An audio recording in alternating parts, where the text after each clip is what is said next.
Today we profess the principles we know to be true.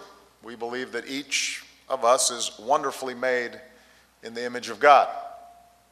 We therefore believe in the inherent dignity of every human being, dignity that no earthly power can take away. And central to that dignity is freedom of religion, the right of every person to practice their faith how they choose, to change their faith if they choose, or to practice no faith at all, and to do this free from persecution and fear. So history shows that nations that uphold the rights of their people, including the freedom of religion, are ultimately more just and more peaceful and more successful.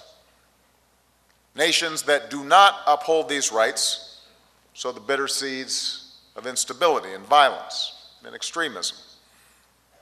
So freedom of religion matters to our national security.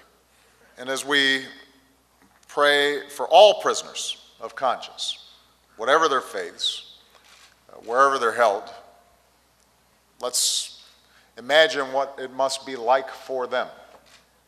We may not know their names, but all around the world, there are people who are waking up in cold cells, facing another day of confinement, another day of unspeakable treatment, simply because they are affirming God.